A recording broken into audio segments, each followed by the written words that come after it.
Hello, welcome back to Meditation for Beginners. Today we're going to start with some transcendental meditation, and if I have time, I would like to get past that to, we're just going to talk about what I do, call it Jody meditation. I think it's good for everyone to take a look around at everything and shop for their own meditation, just my idea. Transcendental meditation. So yeah, what's up with that? I haven't really practiced it very much, and I did research it just to see what it's about, and I have good things to say about it, and I have some things that might be barriers to people practicing that. The first thing I would like to say about it is I think it works. I honestly do. Taking a look at what the technique is, and the technique seems to be that you get a mantra and you repeat it and repeat it and repeat it till you sort of distill it down to the purest of thought, and then your mind's quiet, you're thinking nothing at all, and from that you find at the purest essence of your being, without the mind clutter, that the purest essence of your being is wonderfully joyful, peaceful, content, serene, and kind of smart too. Probably has a higher IQ than your mind chatter. Yeah, okay. I'm giving that a thumbs up. I think they're right. And here's where it could get into some problems. First of all, to practice this, I guess you have to find someone who's hooked up with the organization, and you have to get a trained instructor to guide you through this. And I think there's money involved. You might have to pay. I've heard some numbers that could be in the thousands. This could be barriers. This could be a problem for some people, and although I think it's an excellent way to find the wonderful, joyful, inner peaceful spirit that's smart within you, a lot of people might not be in a position to be able to do that. So I think that place within you to help find it, I think that should be so completely free and accessible to anybody. I don't think there should be a price tag on the path.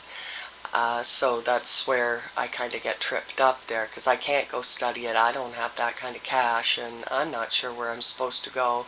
And yeah, the instructor, I guess, has to give me my mantra, so I'm not sure what my mantra would be. So that's, I think it works. If you're on your way, or you already are, studying transcendental meditation, I'm not arguing the workingness of this, not one bit. I think, yep, you found it.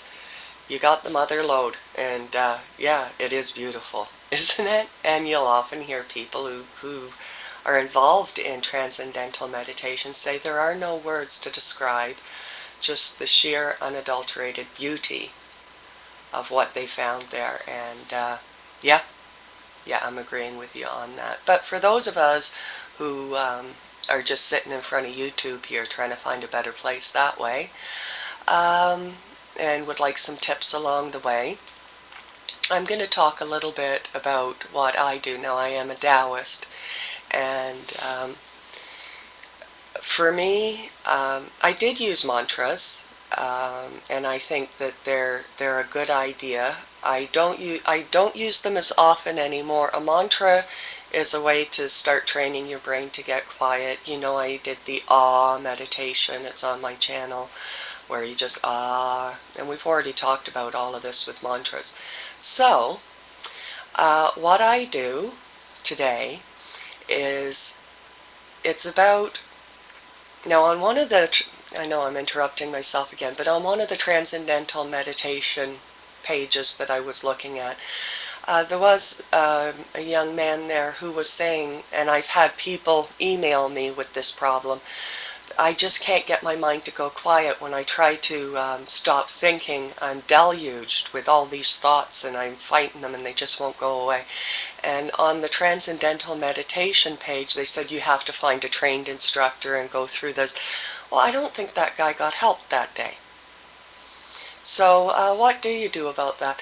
With me, it's about learning to it's about directing your attention. So I'm not saying that when I meditate, I don't have thought babble show up. But when I do, I just gently direct my attention back to what isn't there. Now, if some of us seem to know this, that we know that everything in the world is 99.9999999% empty space. The world is made up mostly of what is not.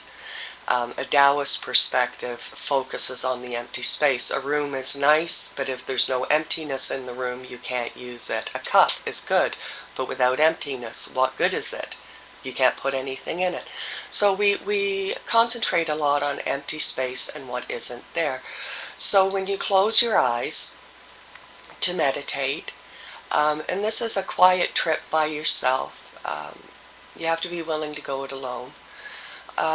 You close your eyes, and if you have been listening to any of my sleep hypnosis videos, I do try to take you there where your mind gets completely empty. So if you are doing the sleep hypnosis videos, and that's a good thing, you've already had some practice at finding that empty space, and you keep directing your attention towards the empty space. Now, just a minute thinking. It's hard to translate empty into words. That's one of the things about the Tao. Like the first line, say if you're talking about it, it's not the Tao. It doesn't do words well. But yeah, so if you do have some mind chatter show up, that's okay. Just gently back to the empty space. And one of the tools I use, now about 20 minutes worth is good. One of the things that will show up when you do find the emptiness, I find the first thought that shows up in my head is, how long am I supposed to do this for? These are thoughts that'll show up. Answer that thought with forever. It just unhooks the left side of your brain that deals with time. Your right side knows 20 minutes. It does, and it can get real accurate with it. Where you open your eyes, it's exactly 20 minutes. So how long? Just say forever. It's to shut up your left side. Another one the left side of your brain's going to show up with while you're doing this, these thoughts, is think me, I'm more interesting. This is boring. This quietness is so boring. Think me, I'm more interesting. It's okay to be bored for 20 minutes. So, no, that's okay. I don't have to think you that right now. You're not that interesting. And keep directing the attention back to the empty spaces. Now, one of the things that helps me with this, to find this emptiness, and there is joy in it, to find the joy in the emptiness, is to go over my senses. And imagine for sight the clarity of the air on one of those perfect, crisp, clean days where the air is just so perfectly crystal clear, the nothingness in that, how beautiful it is. Just sort of capture that nothing clarity for vision and just sort of hold that feeling or that concept. And for hearing, if you've ever listened to something like a quiet lake, where there's just like a little bird going off or a cricket once in a while, but the silence behind that, the perfect serene silence, and then you hold that concept. If you've ever smelt something that's super, super fresh and clean smelling, the nothingness behind that scent that just feels so good. And I go over all my senses. Taste, cold, crisp, clean water, the nothingness in that taste, just that concept.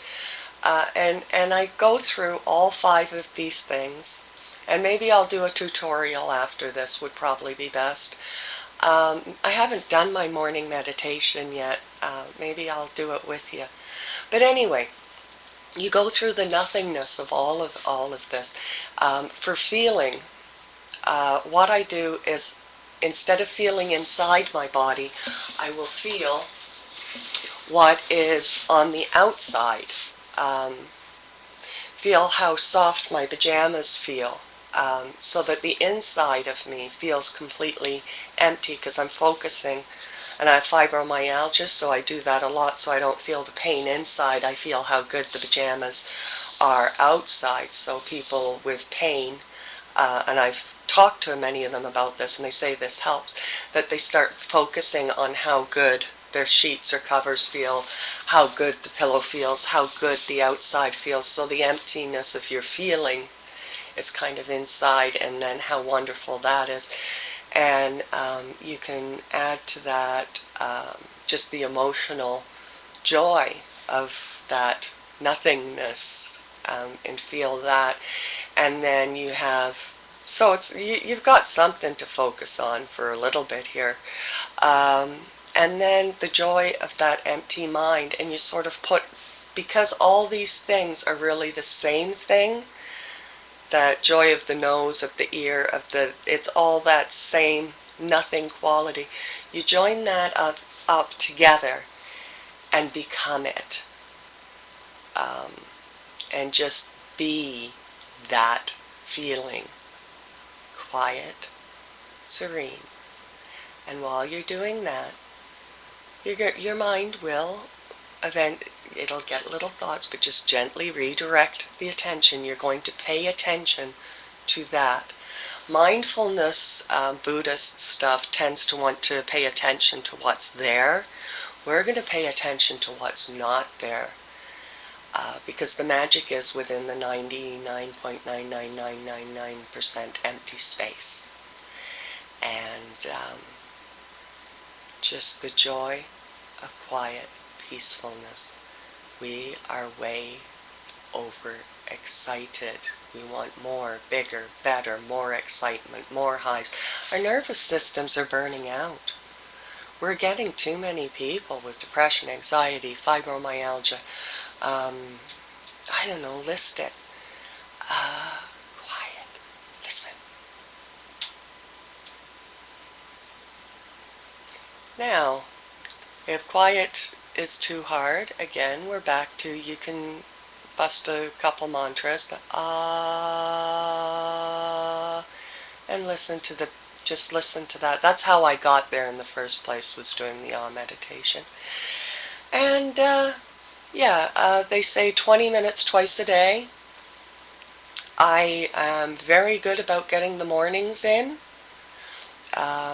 Finding time, even 5 minutes, 2 minutes, 1 minute at a light, I don't know. Anything's good.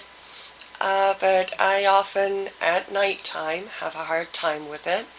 And that's why I listen to a sleep hypnosis video, because it does grant my mind that rest, calm, quiet, the joy of the empty space, where somebody else is guiding me, so it's not as much work. But it is good to guide yourself. That's good as well. You can't always have someone do your push-ups for you. It's the best way to put it. But at night, yeah, maybe it's best. It's tired time. But if you can meditate at night, if in the evening you're okay doing that, that's really great. Go for it. So there's a little bit on meditation. I'm trying to think if there's anything more, but no, I think I covered. Oh, I didn't cover everything. I don't know if I'm going to have time, but I'm going to try and squish it in. So after a while, you'll start getting special effects. Real quick one on the third eye. In between the two halves of your brain, you have a pineal gland. It is very much in structure like a little pea-sized eyeball. What happens when that starts activating and turned on? Your brain all of a sudden has a whole eyeball happening inside of it that's not hooked up to anything, and the only way it can make sense about it is to throw up a big googly ass eyeball right here. When I first saw it, it's like, whoa, that is a weird looking eyeball. That's just special effects. It's not any special spirit or anything. You don't have to chase that to get to a higher place. I look beyond it now. I just ignore it now. The colors, if you start going on a bit of an acid trip,